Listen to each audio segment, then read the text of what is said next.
Hello, how are you guys doing today? Well, today Grandma wants to read you a story called The Little Hero of Holland. Now, this is based on a true story, and it's about perseverance. Holland is a country where much of the land lies below sea level. Only great walls called dikes keep the North Sea from rushing in and flooding the land. For centuries, the people of Holland have worked to keep the walls strong so that their country will be safe and dry. Even the little children know the dikes must be watched every moment and that a hole no larger than your finger can be a very dangerous thing. Many years ago, there lived in Holland a boy named Peter. Peter's father was one of the men who tended the gates in the dikes, called sluices. He opened and closed the sluices so that ships could pass out of Holland's canals into the Great Sea. One afternoon in the early fall, when Peter was 8 years old, his mother called him from his play. "Come, Peter," she said, "I want you to go across the dike and take these cakes to your friend, the blind man. If you go quickly and do not stop to play, you will be home again before dark." The little boy was glad to go on such an errand and started off with a light heart. He stayed with the poor blind man a little while to tell him about his walk along the dike and about the sun and the flowers and the ships far out at sea. Then he remembered his mother's wish that he should return before dark, and bidding his friend goodbye, he set out for home. As he walked beside the canal, he noticed how the rains had swollen the waters and how they beat against the side of the dike, and he thought of his father's gates. "I am glad they are so strong," he said to himself. "If they gave way, what would become of us? These pretty fields would be covered with water. Father always calls them the angry waters. I suppose he thinks they are angry at him for keeping them out so long." As he walked along, he sometimes stopped to pick the pretty blue flowers that grew beside the road, or to listen to the rabbits' soft tread as they rustled through the grass. But oftener he smiled as he thought of his visit to the poor blind man, who had so few pleasures and was always so glad to see him.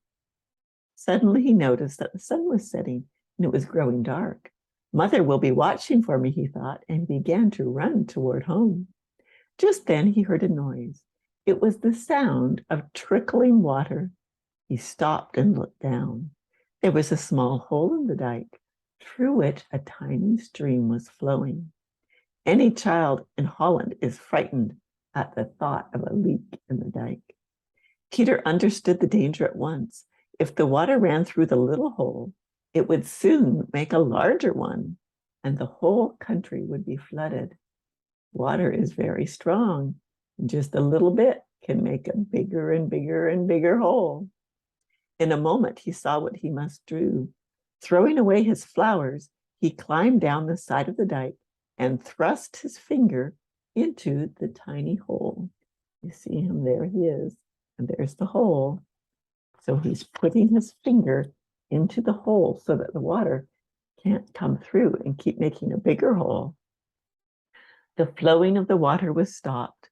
"Oh," he said to himself, "the angry waters must stay back now. I can keep them back with my finger. Holland shall not be drowned while I am here." This was all very well at first, but it soon grew dark and cold.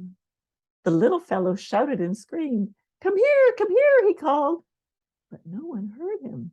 No one came to help him. It grew still colder, and his arm ached and began to grow stiff and numb.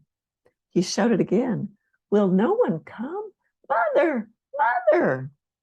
But his mother had looked anxiously along the dike road many times since sunset for her little boy, and now she had closed and locked the cottage door, thinking that Peter was spending the night with his blind friend, and that she would scold him in the morning for staying away from home without her permission. Peter tried to whistle, but his teeth chattered with cold. He thought of his brother and sister in their warm beds and of his dear father and mother. I must not let them be drowned, he thought. I must stay here until someone comes, if I have to stay all night. He was persevering. The moon and stars looked down on the child crouching on the stone on the side of the dike.